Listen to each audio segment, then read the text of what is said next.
as the mayor of Disneyland, I'm probably going to lose this battle.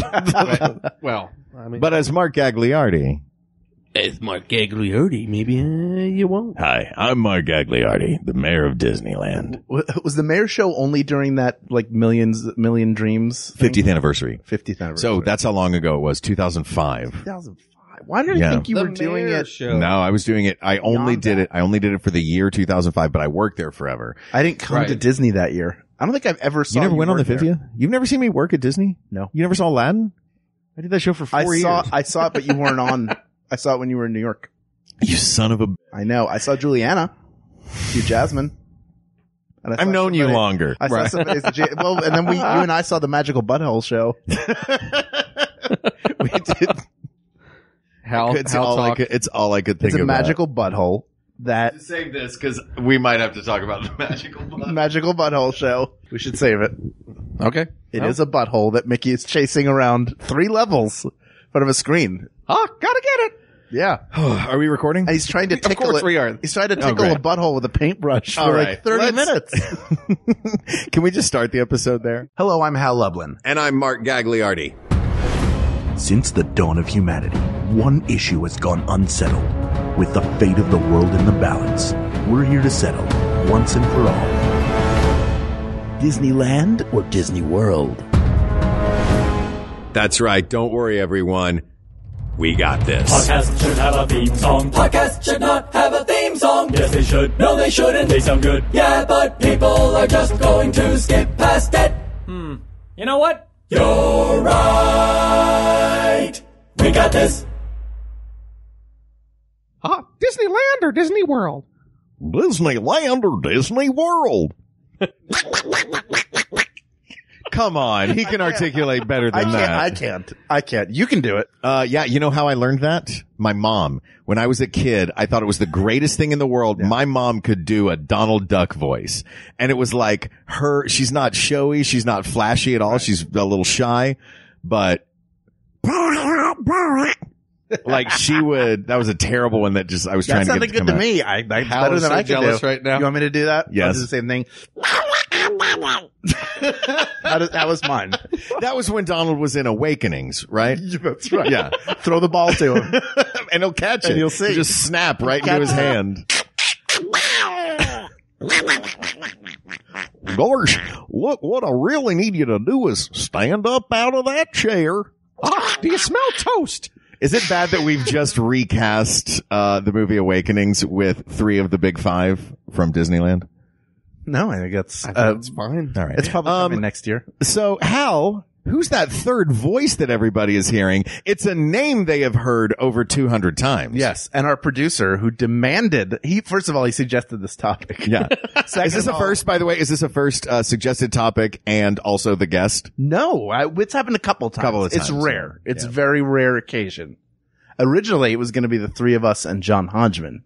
That was your original pitch. That was the original pitch. Ken Plume, everybody. Ken Plume. Hi, Ken. Host of A Bit of a Chat. Yeah. Podcast in his own right. Which we have both been on and had a lovely time on. Patreon.com/Ken Plume. Oh, cheers. To support him. Yeah. Ken goes deep you go deep in a bit of a chat. We keep things very surface here. I hope you don't mind. No, that's fine. I'm Great. glad. Makes it easier on me on the other side of this. Yeah, what's funny is when you are now sausage is put in the casing. You are now guesting on the podcast that you spend a lot of time editing all of our words on. I know. I'm going to have so much airtime in this. I know. It's great. You can have us say whatever you want. Yeah. Do you have any notes up And the front? winner is... Yeah. I'm just going to say this. Ken, you're great. Drop that in as many times throughout as you want. Or, you're right, Ken.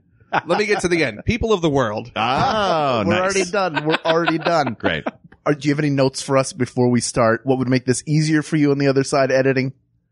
Stop making my chair squeak. Yeah. It's really all comes down to Mark. Yeah. It all comes down to you.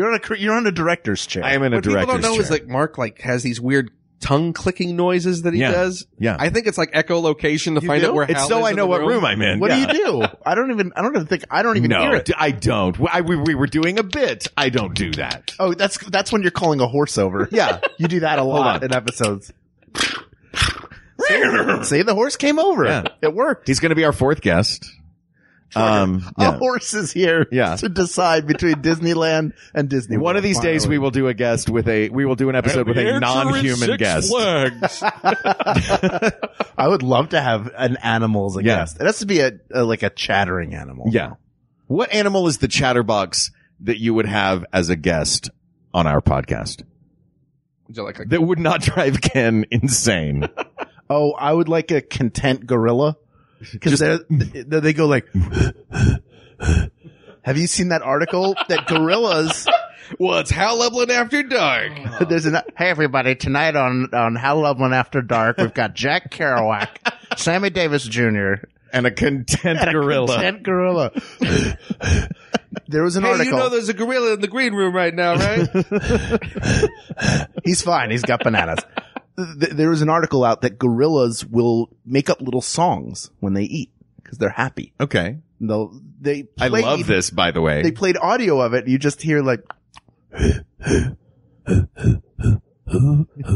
so it's almost, it would be like Tim the Toolman Taylor tried to sneak into a bank. You remember Tim Allen's Vanity album that he recorded, right? Yeah. Yeah. All grunts. Grunts for the memories. Do you think that there are songs in that world that suck and some that are good? Like other gorillas are like, oh, he's doing that one such again. A hack. Yeah. He's such a hack. Yeah. That's not even your song. That's his song over there. Yeah. He started doing that song years before. Just because Bonzo made it big, you think you could have a career too? Good. Stop remixing my dinner song, Barry. The gorilla. Or whatever they called you on the placard out front. Now get back in that cement cave where we live. Read this sign. Oh, and the sadness of zoos. Let's talk about Disneyland. Yeah. So our topic today is, let's look this up real quick. This was suggested by Ken Plume. Yes. And the topic is Disneyland or DisneyWorld. Ken, this topic has been in the hopper for a long time. An exceptionally long time. Why has it been in the hopper for such a long time? And Hal, thank you. I appreciate, and to your wife, I say thank you. Yes. For doing this episode. And this is going to make it difficult, but this feels a little bit like the Star Trek episode we did from my end. Sure. So I'm kind of enjoying this. Yes. That you have never been to Walt Disney World in Florida. I've never been to the Magic Kingdom. We are posing as experts on this show. I think I can speak to it in generalities. I've been to Epcot. I've been to Epcot a couple times. Okay, then you've been to Disney World. I went as a child, but I've never been to the Magic Kingdom. So wait. Only Epcot. When I was 7. Now hold on. But who takes their kids to just Epcot and not the Magic Kingdom as their first trip to Disney? 28-time guest Bill Loveland did that. Yeah. Did he also give you a soda? The departed too soon Sheila Love. I'm sure he slipped a soda in somewhere. And We're going to Club Cool. Yeah. You're going to Club Cool, and then I'm taking you straight to Journey into Imagination. You're going to learn what a figment is. We were there in... What year? I think it was 1984 or... So it was 85. all the OG... OG Epcot. OG Epcot. And the National Association of Realtors convention was in Orlando that year. Great. So we had one day essentially. Dude, I did one or two of those with my dad, like dad conference vacations. Yeah. Yeah. Where dad goes to the conference all day. But we had one day, I think, at the beginning of the trip to go to Disney World, and Epcot was still pretty new at that point. So that was where we went, and I was really interested in going like Disneyland had been, or the Magic Kingdom had been around for a while. Yes, and Epcot is, as we found out before you got over to my apartment, Ken and I were watching a history of Epcot. It was and Ken, all this stuff is just in your brain. The experimental prototype city of tomorrow. You didn't know it existed. I didn't know this. You didn't know that? I didn't know this documentary existed. Oh, yeah. Not a documentary. That's Walt pitching to investors to come on down to his experimental community of tomorrow. Yeah, and that to him was the centerpiece of Walt Disney World. And see how they live. Yeah. Basically. But we had one day there, and then my mother and I could go sort of wherever, but it was pouring rain the rest of the trip. So going to Florida. Disney World made no sense. We were getting one of those Florida gully washers. But didn't you get like those by the way, I've never heard that phrase before. Gully washer? You never heard that before? That sounds like a Florida phrase. Did you pick it up there? I picked it up from a guy who was born and raised in Tennessee, in Clarksville, Tennessee. Yeah. I So this is feel like such a Mark. terrible Tennessean. I know Clarksville. Well, that's the other side of, that's like pretty far away from where Mark, you grew you ever up. get one It's of closer them? to Memphis. One of them gully washers? I'm thinking of, Crossville and Clarksville are on the way from Knoxville to Nashville. Okay. That's Everything it. is Ville there. It's all Ville. It's another Ville. Yeah. Knoxville, Crossville, Clarkville.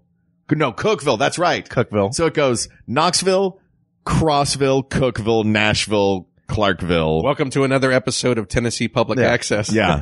Take it on down to Omeleteville. Yeah. That also was part of it. Exactly. But yeah, gully washers when it's so bad that But isn't that just like half an hour in the afternoons in Orlando? Or this was like, you had like a this big. was sustained. I don't know if You it went was during just a monsoon storm season. system coming in. Yeah, come exactly. on. That's what it felt like. It's built for rain shelter. You should have gone. I mean, it is weird to go through a park that just every 10 feet you're like, is that a drain on the ground? Why is there a drain? This seems like there's a lot. And also, where are they taking the reclaimed water and what is in that, It's a Small World ride? That might just be Children's reclaimed tears. rainwater. Yeah. Now, here's the larger issue I think at play. Yeah, it is true. I've not been to the Magic Kingdom. But the thing is, that's not the most, I don't think that's the most important part of Disney World. I agree. I'm on the team of Epcot is the most important part. In this doc in this presentation that we just watched Walt Disney do, he was treating Disneyland, like Epcot was enormous on this thing. Yes. He was treating Disneyland The Magic like, Kingdom. I'm sorry, the Magic Kingdom. He was treating the Magic Kingdom like it was like, okay, so there's the golf course over here. Then there's the Magic Kingdom over here. And then there's a social couple experiment. of hotels. Then here's the giant centerpiece of the thing, which is ultimately not what it became. yes, it became a series of rides about the future and science. And early a on, series of sponsored country showcases. yes, that was not there in World Showcase 1984. was I don't there. remember that there in 1984. Obviously, your parents not only just took you to Epcot, but Right. didn't let you go to the other 80% of that park. yeah. I think for those who have not been to this, as you have not been in a very long time, Ken, can you give us a brief version of like because we're doing Disneyland versus Walt Disney World. Right. I think most people know Disneyland You is have the theme park Disneyland Resort. opened in 1955. Opened in 1950. And then in early 2000s, added another the parking lot was turned into California Adventure. So now which for that many is- years still existed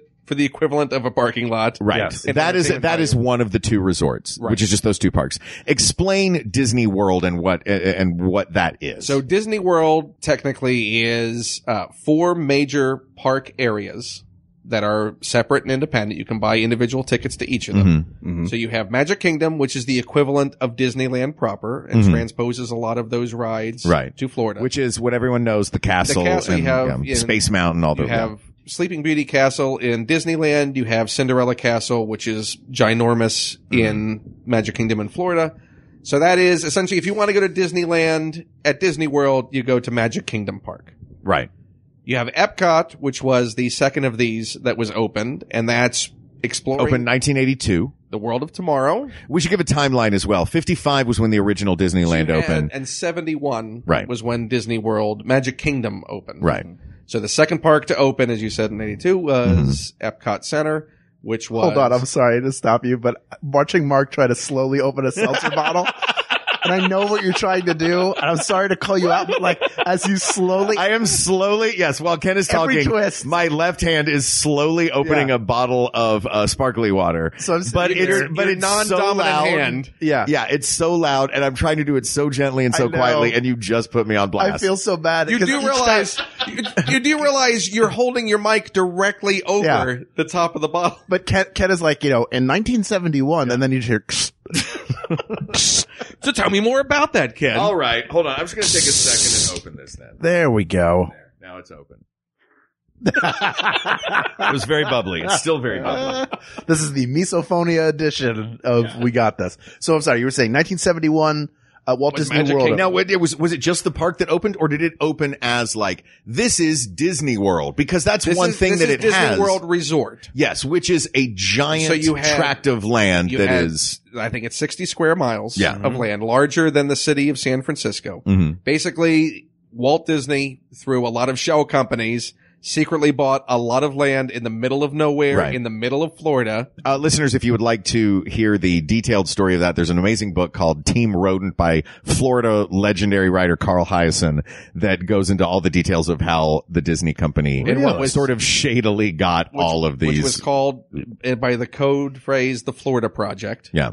And so they bought up all of this land. So already points to Disney World for being a secret, like, awesome covert operation. Yeah. Yeah. This was a secret spy operation for his planned community of tomorrow. Yeah.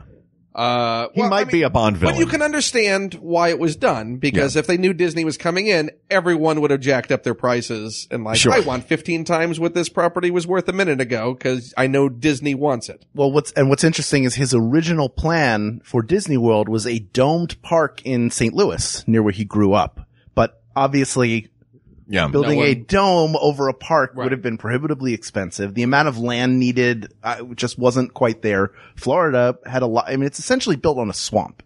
Yeah. Which is weird. Disney World or Magic Kingdom, all the parks of Disney World are built 1 story above sea level, which is why there are what are called utilidors. Well, we all know how much Disney loves stories. Yes. What are called utilidors. Utility corridors are technically the ground floor that exists underneath those parks. That's why, unlike at Disneyland, like when you would come off shift, because Mark, everyone knows, worked at Disneyland for years, you would see cast members with backpacks just walking out of the park past guests Yeah. to go exit out of the park. Disney World, you don't see any of that because they disappear beneath the ground and then exit out their, secret exit holes. A lot of this does sound, I know I was saying like, it's cool that it's a covert thing before, but it does seem a little villainous, some of the things where it's like, look, I know that you work here, but once we're done with what we need you for, would you mind going subterranean to get to whatever car you have in a parking lot 10 miles from here? Do you want to go to the underplace? Yeah. It's like the park is having an affair with all of the cast members. So like, I need you to go out the back and underneath. I'm going to wait 6 minutes and then I'm going to also leave. Here's the larger issue, and Yeah. we can continue with the time. Well, let's continue with the timeline. Let's finish the timeline. I think so you there's a had larger- Epcot, and then in at the 82. end of the 80s, Hollywood Studios, which at the time was Disney MGM Studios because it was a partnership with the ailing MGM Right. company, opened up. And in 2001, or the most recent to open was Disney's Animal Kingdom. Right. Which is a giant actual safari in Jeeps through a very well crafted, huge Serengeti area. Disney very lovingly takes care of a lot of wild animals. Yeah. Yeah. On its property. Yeah. It's, they talk about the golden handcuffs for the cast applies to, or the velvet handcuffs applies to, animals as well. They're like, look, we're going to take real good care of you. It's all the way down way far from the rest of the parks, but we promise we're going to take good care of you. You know what? The swamps of Florida are kind of like the Serengeti. Yeah, exactly. Oh, very similar. Yeah. Very, very They similar. got those flat trees, them big flat cypress trees. Yeah, we can paint the mud white. It's like snow. Some of the things that Disney does that I think are absolutely brilliant. You say like paint the sidewalk white and people will their brains will say snow. Little details like, and I'm sure I think we might have talked about this when we did, Best Disney Ride with, Dana Snyder on the show about the scent that they pump into the park in certain areas. The Smellitzer. Wait, That is what's it called? proprietary technology that they developed called the Smellitzer. It's not just like one of those bathroom things that's rigged to My just go. name is psst. Myron No. Smellitzer, Yeah. and I'm here to sell you on my smells. You were kind of born for that job then. You kind of had to have that. If your last name was Smellitzer, you had to invent that. And if you're selling the Smellitzer, you definitely have one of those briefcases that turns into a table. Oh, I love that one, from that one Twilight Zone episode. Let me smell you one. Oh my God. Well, you remember Mr. SpaghettiOs. He couldn't have gone into any other job. And he kept making mistakes. Yes. Uh-oh. Yeah, it's called the Smellitzer. That's actual proprietary. They have proprietary technology for that. Here's some other fun facts. They use Which, for those who don't know, is pumping the scent of vanilla into the ice cream shop and the scent of coffee and cinnamon into the coffee shop. and also they change it for the holidays. Oh, as well. yeah. I think they do. What is it? Like Peppermint, a gingerbread sort of. gingerbread, peppermint, stuff like It that. is they think of the thing that these parks do so well is they really cover all of 5 senses. Both parks, or I think maybe every Disney park, they have special vacuums for cleaning up vomit. And Really? yes. And in Orlando, they use chickens. They will put chickens out because there's a mosquito problem. And that's how they determine whether they're carrying disease. They use chickens as sort of Sacrificial bird dogs. chickens. They sacrificial chickens. They get bitten by the mosquitoes and then they test And the then chickens. later you can have those chickens in the Plaza Inn. That's Later right. on, they're available to Plaza. Anybody want one of them flu chickens? We've got dengue chicken all weekend long at the Plaza Inn. Your doctor will go, gosh. You're dead. So Walt Disney World, we're really kind of comparing very linear things, but also in a way comparing apples and oranges in that Disneyland is, they call it the Disneyland Resort. It is technically, yes, there are 2 parks, there are 2 hotels, there are swimming pools, but compared to what it is in Orlando, it is, because we're comparing the resorts themselves, by far, Walt Disney World in Florida is going to As win. far I as think the duration of time for people to go and experience everything. And size You're and going immersion. to go have a and vacation. Yeah. That is the sole purpose of that vacation at Disney World. You can never leave that property. Yeah, it's huge. And spend your entire week's vacation just exploring. No, you could have stopped there. You can never leave that property. Oh, you're going to get on the Magical Express. Basically, yeah, it is. It's like, Because you also have 2 water parks. Yeah. That are there. Blizzard Beach, Typhoon Lagoon, which are in addition to those theme parks. But the Disneyland Resort is really just 2 theme parks, 2 hotels. Right. And a downtown Disney. 3 hotels. Because there's a Paradise Pier. Right. Pixar Paradise Pier and, or Paradise Pier, Grand Californian and Disneyland Hotel. Yes, That's right. Yes. It feels like the question for this episode is not which of these 2 resorts. I'm saying this, I realize, to the person who asked the question of this episode. All right, no. But Disneyland, can we narrow it down? Like, nothing in California Adventure is going to beat the 3 extra parks that are in Orlando. There's a lot of the same rides and there's a lot of amazing things at California Adventure. Right. And as you can hear on our episode where we talk Disneyland or California Adventure, it feels like a fun question to answer on this episode would be the Disneyland park versus Walt Disney World Resort, because is the originality and the nostalgia of that. Otherwise, if we're just looking at scope and scale and immersion and all of these details, this is a foregone conclusion that Disney World is vastly larger. They had more room to stretch out. Working at Disneyland, that was the thing they talked about all the time. They're like, yeah, Walt Disney World can keep expanding. Disneyland can't because there's an Anaheim. That's why we're hiring shorter cast members. Do you think that But it's experience. I think the thing to compare is if you're going to spend a day, let's say a day, just what is going to be which of these parks, and I'm going to park as a whole being Disney World Resort. But that's not a park. It's 4 parks. But I'm saying no matter which one you pick within that, the experience of going to a Disney World park as compared to the experience of going to a Disneyland park, those 2, if you had the choice, someone said to you, you got one day, do you pick to go East Coast or West Coast to have that one day at a Disney experience, a Disney park? Which would you pick? Hal, the Google Doc where we do the list of all of the topics, that whole thing was not in there. It just said Disneyland or Disney World. Can you be a little more thorough? Sorry, I edited it because I don't like when a cell gets it's bigger than other tall. cells. Yeah. I don't like that. Yeah, you don't want that one. 2 lines is okay. 2 is okay. 3 lines, we are pushing it. Yeah. That is 10 lines easy. All right. I'm not into that. I have a thought about this. Okay. And I say this as someone who has not. I see what you're saying, Ken, though. I like that idea. Not been to Magic Kingdom, but I've read about it a lot. I'm very much. It's into essentially the Disneyana. same. There's a couple of rides that are better. There's a couple of rides that are worse. However, Disneyland, because it has a limited amount of space, has had to replace rides with other things. There are attractions available at Disney World, like the People Mover, that cannot exist anymore in Disneyland.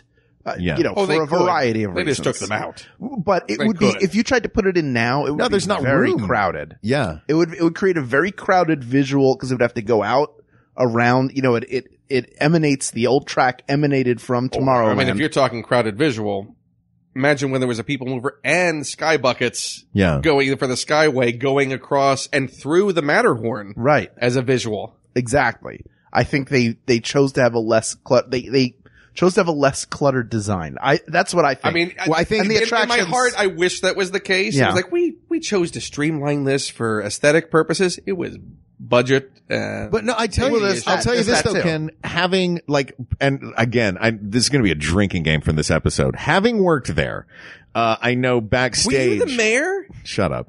I know backstage, that was when they would talk about adding new attractions. When you would talk to Imagineers about it, that was always the case. It was, the problem is if we want to build something, we have to lose something.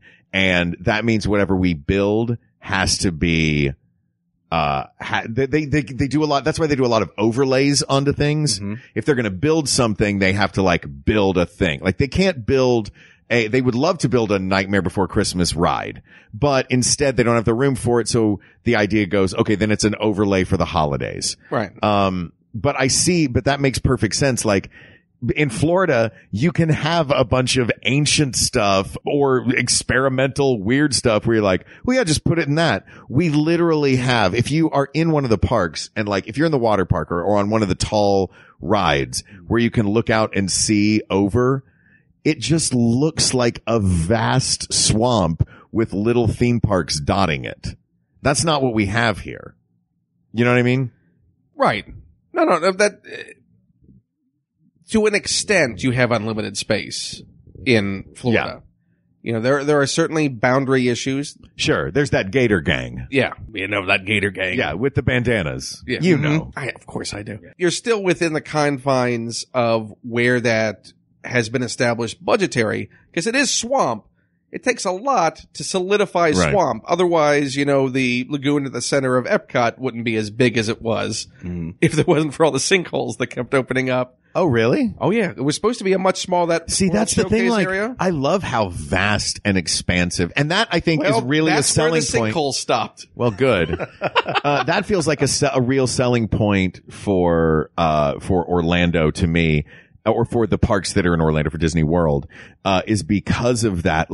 I love, listeners to this show know I love Epcot. I'm a huge Epcot fan. Mm-hmm. I love World Showcase in particular. And the fact that there is a giant lagoon in the middle. And in order to leave whatever idyllic, encasement of a country you've been in, you just walk toward the water.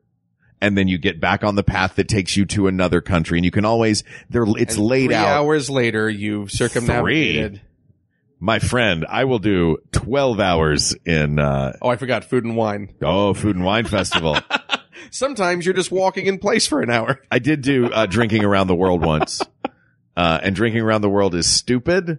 Mm-hmm. If there's 2 of you and why would we not share a drink in every country? Why did we have to get 2 of everything? Listen, I'm going to promise listeners right now. Yeah, that you will never do it. In the future, I will be completely sober, but I'm going to take Mark around with a recorder and we're going to do drunk world history. Will you be my designated driver of a rascal scooter that I will just stand on the back of? Yeah. Amazing. Faster. Sir, you're not supposed to have 2 people on those. Also, get on. Also, that scooter's like a half mile down the way. You're just lying on the ground right now. Yeah. Also, in your defense, if it were Desserts Around the World and Jennifer said, let's split dessert, the look I give her now. But Hal, may I remind you? Yes. It is Food and Wine Festival. Oh, you have to get a little bite of something. There are desserts around the world. Okay. So there's something for both of you. Yeah. And we both would wind up on a toilet just using different ends. Exactly. I think there's something to... Wait, different ends of the toilet? You know what? Let's not ends unpack of ourselves. Let's not unpack that. Welcome to the Canada Pavilion. I think that there's a charm to Disneyland. Mm-hmm. The Disneyland park. Right. California Adventure is getting there. It's getting a better experience. I like California Adventure. I like it fine. Yeah. We talked about it very in depth on the show. There is a charm to Disneyland in that it is the first and the originator, and there is a special magic to that. And there's how valuable is that magic? Is the question in this? It's Disney. It is. I mean, as for purposes of our question, I think it's, if we're talking about experience, I think that's very important. Yeah. That you can't, if we're talking one day, I think it has to be Disneyland because you can do the entire park in one day. So that might be unfair. That does, yeah. The way I would agree like with to that. compare it is Disneyland feels crafted. Disney World feels manufactured. Interesting. Because you have a lot of duplication. You have a main street. You have all these elements that were crafted in Disneyland by Walt's Imagineers, a lot of the animators, all this development work, and Walt himself was there making creative choices. And you got the feeling that it was evolving as Walt made decisions, as the Imagineers made decisions, that there's a lot more experimentation that for how small an area it is in Disneyland, and an intimacy and you feel an investment of cast members, of locals, of people come to visit. You know, nostalgia can be used, and you've used it a couple times as a dismissive term for it. Like, oh, is it just nostalgic? Then that's why. Right. But I think there is an extreme power to that. Yeah. Whereas Disney World, because it's so massive, like the way I describe looking at Magic Kingdom compared to Disneyland is if you took Disneyland and put it on an uninflated balloon and then inflated it. So things that are like a 2-minute walk in Disneyland are now a 20-minute walk. Right. To get to. And it's also, you say manufactured, it really is like the Orlando experience has been built entirely on this. So it is like from the time you get to the airport, you have wristbands and beep, boop, boop, and like you are scanned and monitored and then you're led up the kill. Yeah. but I see what you're saying. Like the original version was experiments. Arguably though, the Florida version, because it was a duplicate, and not like a carbon copy duplicate, they had the ability to make improvements on and the physical space to do it. I will say that the Florida version of Haunted Mansion is a better experience because they took what they had in California and went, you know, all those effects, like the portraits and the sculptures in that massive cattle run they have when the elevators empty out into that room and everyone is like, well, what are we? I guess we're all just slowly moving as a mass and narrowing down. All that is on the actual ride in Florida, so it's controlled experience, and they're showing you these things. So you're not just running past it to get on a ride. Right. You know, but there's a Hatbox Ghost that is magnificent that's only in California. Yeah. You know, and Pirates of the Caribbean is the flip of that. So is It's a Small World. Is much better, and so is It's Small World. It's much better in California, and they're afterthoughts. There was no Pirates of the Caribbean when Magic Kingdom opened in Florida. It was guests continually asking, "Oh, I thought there was going to be pirates here." Yeah, and then I guess which is why wouldn't they like if people are expecting just a duplicate of Disneyland? There were very few rides open at opening in Florida. Yeah, they were basically it was Magic Kingdom, and as far as hotels, you had the Contemporary Resort. Do you think that Disney World in Florida cemented what the park would be at Disneyland in California? Because when it first opened, there was, you know, they were throwing things at the wall. It was Walt's going like, okay, this is the Indian village and this is the wagon train up here. And then we're going to do this over. And this is by 1971, when they opened Orlando, they were like, you better have codified what this place is in California because we're building a duplicate in Florida. So that's when it seemed like it was like, okay, it's rides, it's this combination of rides and entertainment and dining.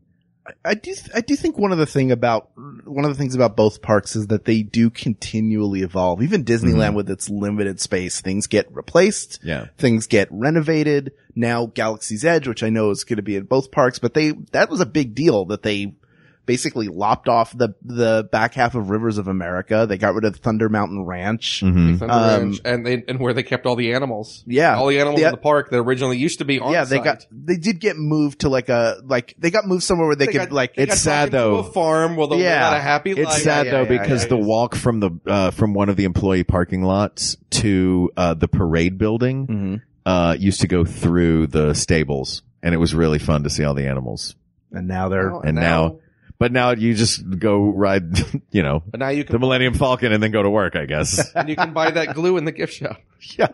What glue? It's right next to the dog food. Oh. You know what? I'm proud it took me that long. Uncle Walt's pork and beans. Oh. Yeah, it's sad. I'm not endorsing it, but Walt sells horse meat. No, there is an evolution. Disney World, and they start building it in 67, 68. 66 was the this video that we watched. They had purchased all the land by the end of the 60s. Even at that point, by 1966, you'd had Disneyland open for 11 years. And even in that time, things had changed. Oh, there've been so many. I mean, you had the major expansion and addition in 59. Have you had Matterhorn come in? And and that's what I mean by like, it had been codified by the time Disney World opened. Like, they knew about how much space they needed for a thing. Yeah, but you could still have an addition of like Toontown. Toontown was an entirely new addition and expansion. Outside of the original, outside the original train track boundary of Disneyland. Yeah. So you had that, granted it's limited, and our California Adventure only exists because they took away the parking lot. Yeah. So they found a way to do a major expansion on that piece of land that is locked by roads in the middle of Anaheim. Yeah. They still found a way, and they're doing it now. They're completely rethinking California Adventure. Goodbye, Bugs Life. Yeah, it's gone. That's those Stark all that Bugs Land Industries stuff is... Like, yeah, you know what the thing is? I go, oh, that's a shame, and then my brain goes, never rode a single one of them. Yeah, I walked through it once. I did it. We did. It was all the kid. It was all like the little kid rides. Ken and I rode a couple of those, and I've been in the. I'm just picturing the two of you on little kid rides, sitting in the front. Yeah, tall adult men little kids sitting behind are like, well, now we can't see where the roller coaster goes. Too bad. That's life. You never know. That's life. We stood in line for the front. I will say I never went on California Screamin', and I've not been on the Incredicoaster because don't go upside down on rides. But the Incredicoaster is the same coaster as California Screamin'? Yes. They skinned it out to be incredible because now that whole area is Pixar Pier. Right. And I went to Ken and I were there on Sunday with a group of people. You could not make it. I could not make it. Yeah. However, while they were getting in line for the Incredicoaster, I went to Blue Sky Cellar to see how they had designed Pixar Pier and how they had built everything, and watched a really cool video of it. And then I went over, and I hadn't realized the extent to which they changed the waiting area, but the whole thing has that really sleek mid-century look that Incredibles had? The Incredibles had. That really appeals to me. Good. I love that kind There's an Edna Mode back there. Yeah. Edna Mode was taking pictures with people. They were taking pictures in front of the waterfall. It's just beautiful. Like, they've really done a good job of changing that area and making it feel more Disney. And I know that's something we discussed. Yeah, that I get nostalgic for the it doesn't all have to be intellectual property. Yeah. Why not let this land become its own intellectual property? Like Pirates and Haunted Mansion. But that's a story for another time. There's nothing wrong with that nostalgia, and there are plenty of people for whom Florida is the experience. They haven't been to Disneyland. Florida is the experience they've had, and they're very nostalgic for it because there is a magic. It's not... And I'm not even saying Disneyland is magical and Magic Kingdom is not. I grew up going there from the time I was little. It's magic to me. Yeah, of course. And to thousands, hundreds of thousands, maybe millions of people around the world who have had experiences there. It's I'm sorry, Disney in general. Maybe millions? Maybe. Can I tell you a statistic that I found out that I think is insane about Disney World in Florida? Please. At any point in the year, of the world's population that is on vacation or holiday, depending on where you are from, of the whole world, 25% of them are in Orlando. Really? That is insane. You know what the most photographed structure is in the world? The castle? Globe? The most photographed structure in the world? Cinderella Castle. Cinderella Castle. Really? Magic Kingdom. No kidding. More than my childhood home. I thought a bunch of fans would go there to take People pictures. have been driving past Hal's childhood home in Northeast forever. Philly. Yeah. And going past, what's it called? Happy Time Friends School? Yeah, Happy Time Friends School. What's the name of your school? Abington Friends School. Abington Friends School. Yeah. I mean, Friends is in the name of your school. The number of people who show up there for that walk around level. Yeah. Their hat in their hands, their eyes wide going, is he here? The thing is, when you put there's nothing more wonderful than like a 2-year-old on their parents' shoulders the first time they see Hal's childhood home. Yeah. And the first time they take that photo with that walk around Hal Lublin that they have. the mouth moves now. Did you see that? And the eyes. I liked it. I liked it. In my brain, I assumed it was a face character. In your brain, you assumed it was a fuzzy. Giant head. And the jaw moves and it goes, my knees hurt. Do you mind if I sit for this photo? I don't like standing. My heels hurt. So if we're not going to, like, I feel like every iteration of the question that we ask is going to favor one park or the other, or one place or the other. Because if you say, like, it's okay, one day, what do you do? In my mind, that's Disneyland. Yeah. The whole experience of the like physical place itself, that's Orlando. If it's about what has more to offer, that's Florida. I guess one of the questions we can ask is, how many of these questions do we ask that end with the answer Disneyland? Because it seems like a ton of them end with the answer Disney World. Before we answer that, let's take a quick break. Great. And hear from some of the other great shows on the Maximum Fun Network. Sounds good. And then we'll answer it. All right. Hi, I'm Dave. Hi, I'm Graham. And we're two house DJs who have been trapped inside our drum machine. We love it here, and we'd love if you stopped by and visited us every week on Stop Podcasting Yourself here on MaximumFun.org. We're just a couple of doofuses from Canada. And listen to our show or perish. Stop podcasting yourself on MaximumFun.org.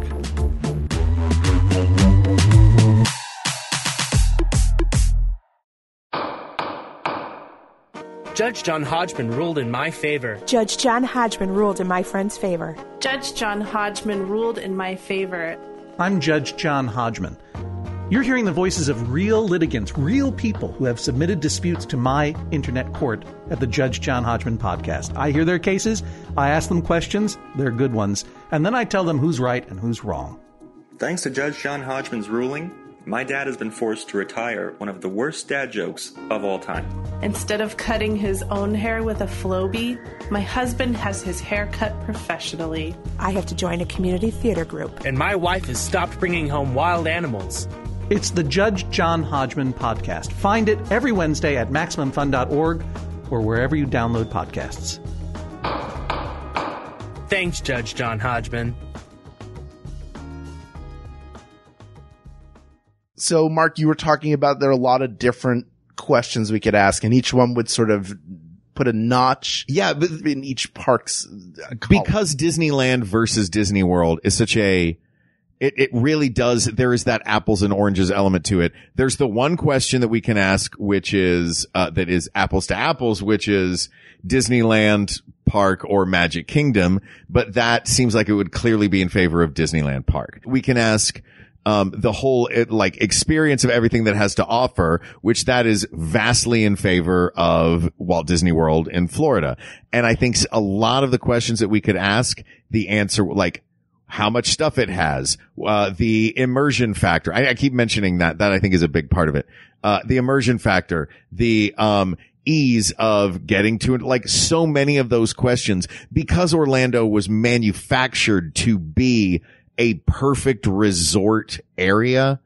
I think so many of those questions that we can ask, it kind of it's almost an unfair thing. So do we even want to find a question to ask that is an equalizer? But I will, while you're thinking about an equalizer, I will say, as someone who has gone dozens, if not hundreds of times now and circulated all of these parks, the one that in my heart, I look more forward to going to is Disneyland.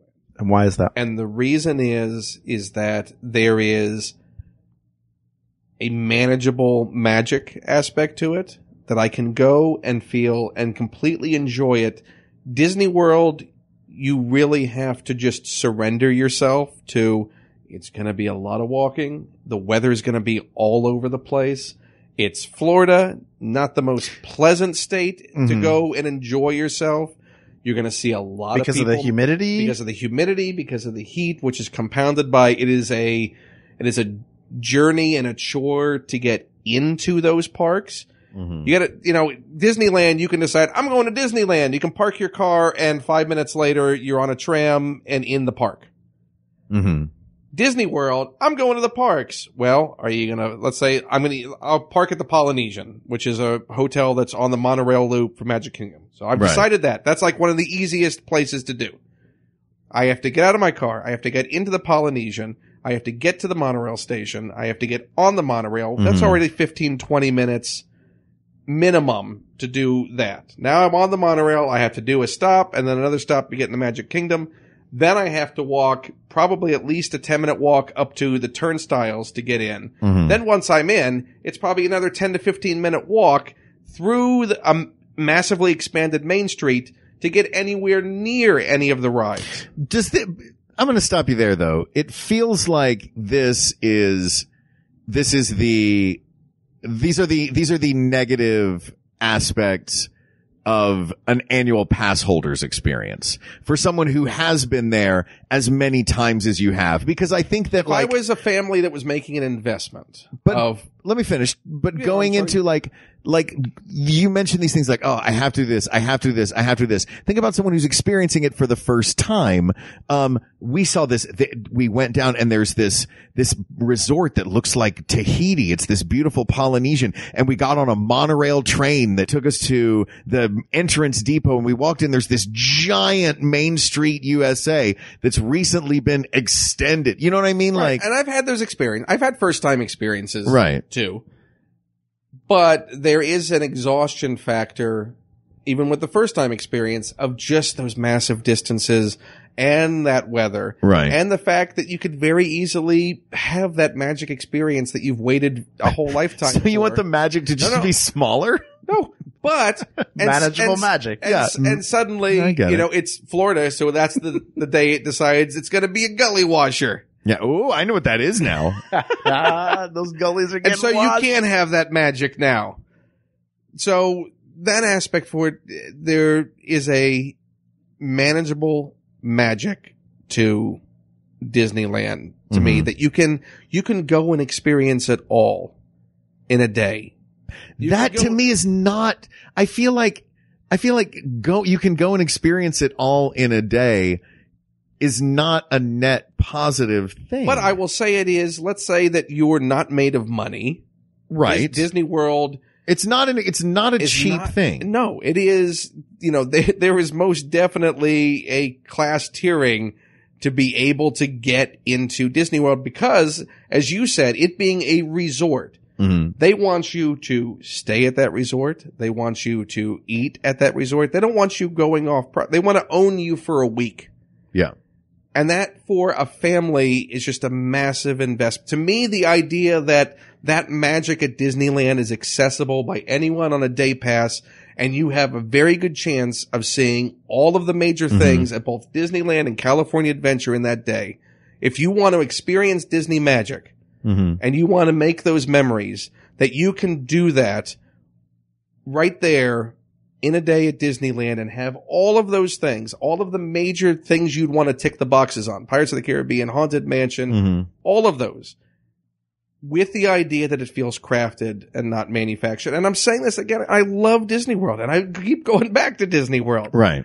But having my personal choice and also being able to bring people in and justify, come on down. Right. And try and come to the park with me. But we've talked about that, about going to Orlando as well. I'm sorry, Hal, I know that you. I was. Because I know you have not been, and I feel like thinking, now we're just like, but to make a quick point. Yeah. No, go ahead. You were going to say. I was going to say right now, if we decided, what time does your plane board? In like 3 hours? In like 3 hours. Like if his flight were tomorrow morning, we could decide right now that we wanted to drive down to Anaheim. We could go there, go in the park, ride a few rides, low stress, and leave. Now you guys both have annual passes. Both have annual passes. I do not. And You're a cast member. See, that's the thing. I really feel like I don't think we can view this from the point of view of annual pass holders because it's all about the experience. What you have figured out, Ken, is a super efficient way to visit a Disney park. But I think for most people, like you even mentioned, it's an expensive thing. It's an experience. It's going to be, And for that immersive magic experience, if your family is taking one vacation this year and you have a week, there's no question in my mind that it's Orlando. It's you fly to Disney World. You say they own you for a week. What that in my mind is everything is taken care of for a week. Yes, it's not a cheap trip, but there's transportation to get you from here to there. There's a million, like your little wristband will, it's like all of the logistic things. It's a lot like being on a cruise. Right. And I think that experience, I think having an annual pass, you have figured out a very specific and great way to do it. I've been to a park with you. You are excellent at it. But as far as like the magic experience goes, bigger is not worse. Like, yeah, stuff is further away in the Magic Kingdom in Orlando, but that also means it's grander. You know what I mean? Let me ask you potentially grander. Let me ask you this. It's a small world still. What are the odds that if, and I get it, like a family, you could do that the gods will put us all in one spot? Yeah. Realistically, if a family's coming to Disneyland and California Adventure, they're probably getting a 3-day pass. You do 3 days. That's plenty of time to do a park a day and then do the best of both, whatever you like. Right. You could even do both parks in a day if you were really enterprising. What are the odds going to Disney World with a family for a week that I don't want to say the odds for disappointment, but are the chances that things go pear-shaped a little bit higher? Because you go, oh, these rides are broke down. We walked a half an hour. We've got these magic bands that get us on 2 rides, everything else. Because my understanding of Florida, maybe that's not right. Maybe this is Ken, is your impression of it, is that in my mind, every single ride is at least a 90-minute wait unless you have those bands. And if you have the bands, that cuts it down. Those bands are, you're getting fast passes. You're getting, right. But you can't Disney walk World on. being a resort. Disney World, for those who don't know, Disney World uses, unlike California, uses a wristband system that is on a wristband that if you're staying on resort, also you can charge things in your room with. It is because you were immersed in it. They have an e-system of people not having to pull out their ticket to scan for things and so forth. Very smart. Or not have to even have cash on hand. They can just keep. Right. You got your credit card loaded into the thing. And that's what I meant before about you don't have to worry about, you don't have to worry about transactions. You just have to worry about having a good time. Right. But you could also go and plan, because it is a massive expense. Book that vacation to what Hal's saying, like, a year in advance. This is when we're going to Disney World. You show up. And that is the week it decides it wants to be a hurricane or pour down rain. Right. You have less weather events. What is going on with this negativity? But every version that you're presenting, any version that you're presenting where Disneyland wins this debate is one where Orlando is having a hurricane or all the rides are broken. Look, you're like, you are tying Disney World's hands behind its back and saying, okay, now you have fight. been to Disney World. You have been there. I went there every year from the time I was a child. And you've also been there when you're like, oh, wait a second, it's going to rain for the rest of the day now. Yeah. And it's going to pour down rain and you're walking around miserable and as a kid, soaked. I loved it. We used to swim in the puddles. We were weirdos. Then we'd go and we'd ride something and dry off. It was fine. Like, it really does feel like, I feel like Disney World is clearly the superior, not for all of the nostalgia and wonderful originality that came out of Disneyland. And that's why I was saying earlier, if this is the question we're asking, because I feel like it is not even a question that physically, experientially, Orlando, Walt Disney World is better. But does the original magic of Disneyland trump the arguably, but in my opinion, very clearly better experience that happens in Lake Buena Vista, Florida? It's crafted to be that way. It's manufactured to be that way. It's designed. That whole city is designed for that place. But then it goes back to what I said. The only way to balance it out, comparing those two, is to go, you have a day. Right. You have a day, but you have. But this is the question that just This is just the only question that ends with Disneyland winning. We can just say it's Disneyland if you guys want. But I'm asking you. I want to ask you. I think Disney World is better. If someone came to you and say, which one? Disney World. Okay. Disney World, 100%. How about if you could only go to one park and then the other park ceases to exist? Okay. Still Disney World? Wait, if I went to Disneyland, then Walt Disney World would disappear. Yes. And if I went to Walt Disney World, Disneyland would disappear. Yeah. I'd go to Disney World.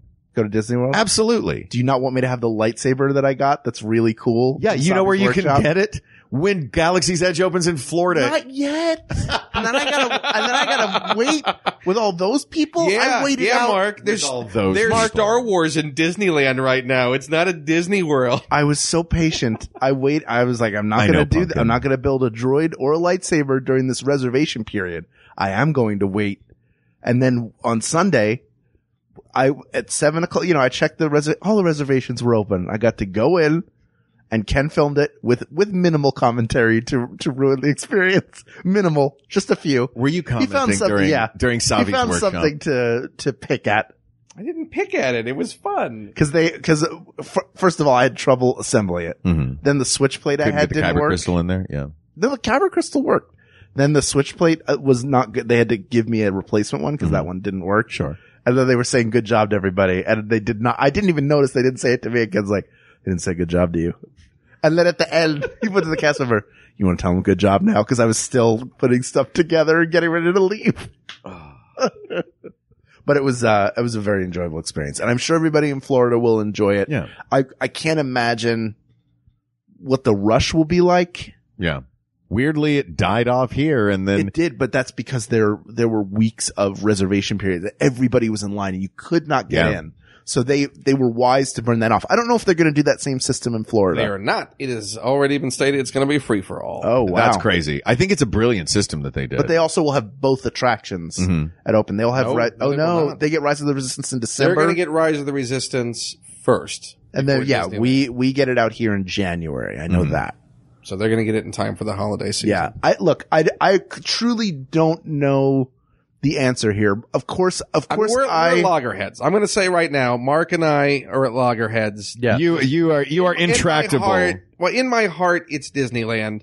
As many times as I've gone, if I had that same choice to make that Hal has presented, I would choose Disneyland because for me, that is the park that perfectly encapsulates everything I want from a Disney park. Knowing that from top but we're to not bottom, talking about best park.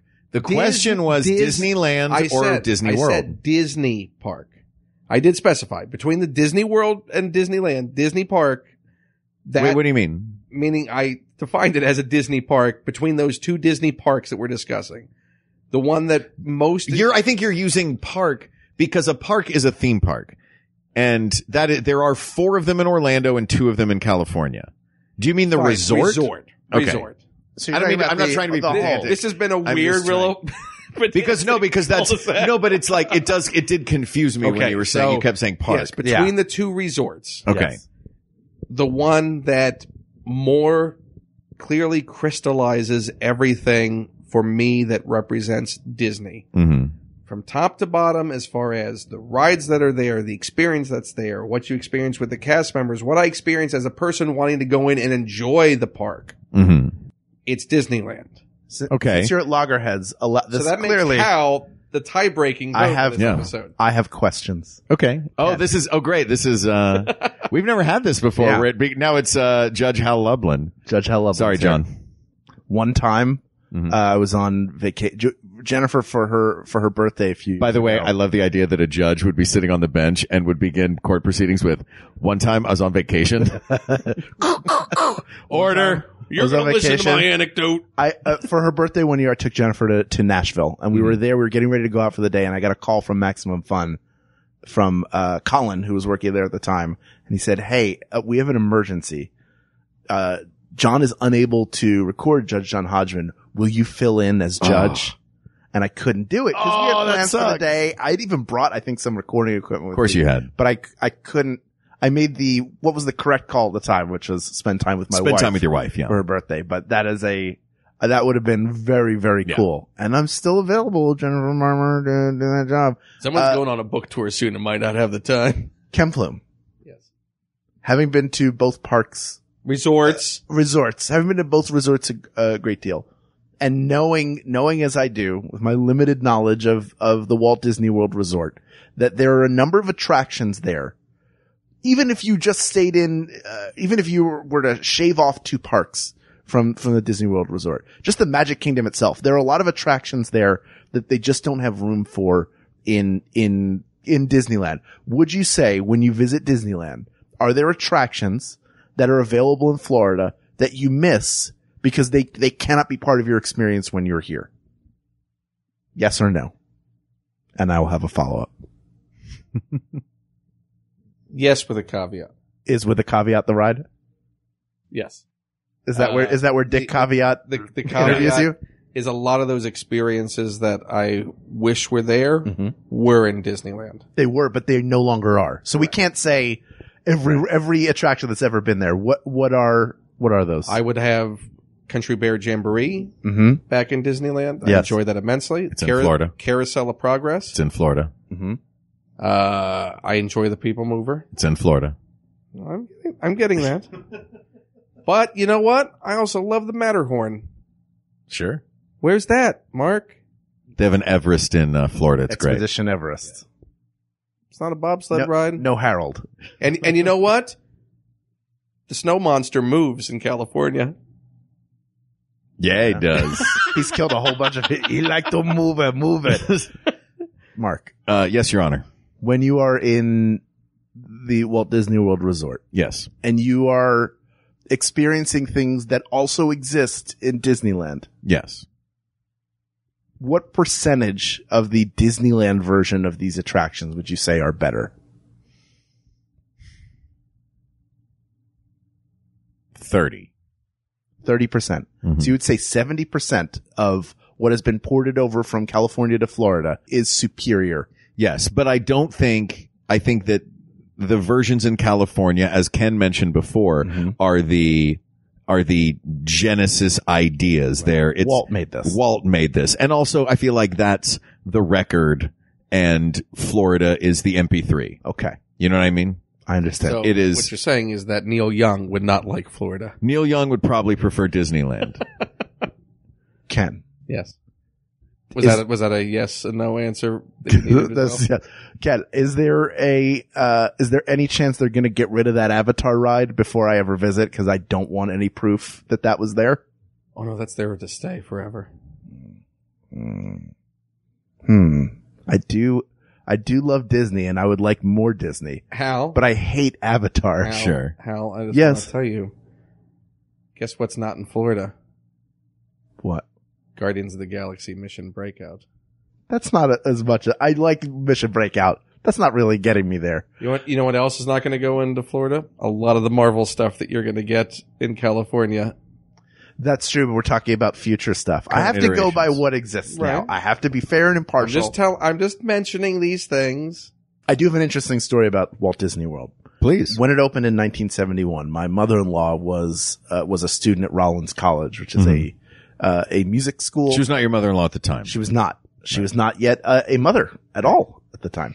And she was she sang in I think in the women's chorus at Rollins, and they went and performed. So she was there the opening day of Disney World, and she had tickets. She had all this stuff. I think she still has a little bit of it, but she was there the opening day of Disney World. So I have a familial connection to that park.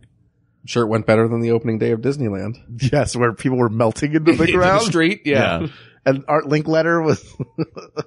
Oh, the humanity. They had balloons and things that, like the whole thing. Yeah, it was the asphalt. Ronald Reagan. The asphalt hadn't set yet, right? Yeah. No water fountains, but running toilets. And, they had massive crowds show up, and nothing was and there were barely any rides. Open. And the next day was really the first day it opened to the public. Right. Yeah. The 17th of July, recently passed. 1955. Was the day that they had their opening telecasts, which I have in its entirety on DVD, as I'm sure you do, and I'm sure you've seen with Ronald Reagan making an appearance. With Bonzo. With Bonzo. So many magical moments there. This is really tough. Yeah. Do you have any more questions for us, Your Honor? No. Okay. I don't want to make this decision. I really don't. I like both of the, I feel, can we, Infinity. Can I just say, Euro Disneyland Paris? Yeah. The question that I started by asking, can we try to briefly answer? Sure. Does the nostalgia and the originality of the Disneyland park, trump it sounds like I'm making a judgment call on this, superiority of the Walt Disney World Resort? For me, it does. I'm excited to go. That literally is the question that I started with, that I wanted to, that I feel is really the nugget of this episode to me. There is a firehouse on Main Street in Florida, I would assume. Yes. And I assume they keep a light in the window there similar to the one they have in Disneyland. No. Good, because Walt was never there. Yeah. Walt was in Walt Disney had an apartment above the firehouse. He had an apartment there. There are really great pictures of him with like his princess, like weird old phone. Opening his tin of Hormel chili. With like his grandkids playing on the floor. Like that. Having a highball. You're Walt Disney. What are you doing eating canned chili? That's what he came from. Yeah, he kept it humble. Yeah, all right. It's like Disneyland keeps it humble. But that has beans in it. And as we all know. That's right. Chili has no beans. Anyone knows beans about chili knows chili ain't got no beans. I think there's something to the fact that Disneyland is Walt Disney. Mm-hmm. And Disney World is what he left behind. And that's not bad. Right. And to me, it's weird for me to make the decision. And I lean towards Disneyland because I've been to Epcot, and the first time I went to Disneyland, I was 14. Mm-hmm. I was out here on a trip, and I remember, like, it is a magical experience. It's incredible to be there. To think this is where it started. The old Disneyland sign that was out front, and this was long before. This is 1991. So I think the People Mover still was there at that point. And I think maybe I even rode on it. But Sky Cars, the Sky Cars, whatever was still there. Yeah. I think I'm pretty sure I went on it. But which was one of the rides that was lost when the executives walked around the park and went asset, liability, asset, liability. That's what all of it is now. Yeah. Though. There's no that you won't find that purity of design. Obviously, the Imagineers all do a fantastic job. Right. From the original group of what were there, 8 of them? Maybe more? Who knows? I have no idea. The original group to everybody who continues that legacy today. Mm-hmm. And now you have the experience of people who grew up attending the park that now get to shape it, which is very special. But there's something to the fact that Disneyland was Walt's park that he built. It was the original idea. And there may be better or bigger versions of it, but there's still that first. And that to me, the magic feels stronger around that, to know that you're walking the main street that he walked. Yeah. The others are the Walt Disney Company's parks. Yeah. Right. So that is why I would say that Disneyland. I am fully comfortable with that. That to me was the question. And I think that is as good that is Walt walking those steps. Walt walking Main Street is, that nudges it for that. Mark, can you do something? Sure. As we near the end of this episode. What? No, what? No, I know. I have no idea where you're going with this. I would love to hear. Because I'm sure you still have it burned into your brain. What is the speech you would give as the mayor of Disneyland? See how much of it I remember. The 50th anniversary. All right, let's see how much of it I remember. Thank you, Mickey. I know it began with that. And we're done. We're out. Yeah, right? 50 years ago, on July 17th, 1955, Walt Disney stood here in Town Square and dedicated Disneyland to the young at heart, with the hope that it would become a source of joy and inspiration to all the world. Since that time, over 500 million guests have, and it's either entered or crossed through or and that's where permeated. Yeah. My favorite part is the beginning. Yeah. Thank you, Mickey. I've crossed through. Entered. Oh, I don't remember. From there, the words start to get loose. I knew if I could launch it in my brain when I was doing it, then I could just, do it. But it's hard to do when, what was the final line? What kicked off the day? Back to you, Mickey. At the happiest place on earth was how it ended. Take it away, Daisy. Yeah. She never gets to do anything. No, poor Daisy. No, the elections big, are coming I was up up. on stage with the big five. Mickey, Minnie, Donald, Pluto, Goofy, baby. Nice. Yeah. Well, Pluto got kicked out when the planet got kicked out. At his same time. At his fleas. Yeah. And also the fleas. Yeah. The most My very excellent mother just served us 9 pizzas. Nope. Now she serves us nachos. All right. People of the world. Yeah. To all. I don't know why I just said yeah. Like you looked at me when you said people of the world. That has never happened before, but you looked at me and said people of the world. People of the world. Yeah. Mark. I did it again. To all who come to this happy place, welcome. Disneyland is your land. Here age relives fond memories of the past, and here youth may savor the challenge and promise of the future. Disneyland is dedicated to the ideals, the dreams, and the hard facts that have created America, with the hope that it will be a source of joy and inspiration to all the world. Play ball. Suck on that, Walt Disney World. Asked and answered.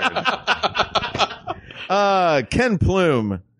We're going to get to say thank you so many times to you right now. Thank you. Thank you for being here. It's lovely to have you in my home. Thank you, and your beautiful home. Thank you. Tell people where they can find you, what's going on. About the Come see a podcast. Dragon Con. Come see all of us at Dragon Con. We'll be We're gonna there. have fun at Dragon Con. We Yeah. listen to a bit of a chat, Yeah. which is my podcast where I talk to people about Mhm. things for an You talk to legends length of time. on that show. Yeah. The Mel Brookses of the world. Yeah. There's a lot of people. All of the it's only Mel's Brooks that you talk to. Mel's Yeah. Brooks. Yeah. There's a great 2-parter with Dave Thomas of SCTV that is a deep dive into the making of that show and what it was like working with all the different people on that show. That is a sample of what you will find, and they can support you as a podcaster. Go to Patreon, patreon.com/Ken Plume, and they, for even the $1 level, that's all I'm asking for. Look at They that. get access to all of the audio exclusives. There's like quizzes that we've done at conventions with panels. Mm-hmm. There's a bit of a chat.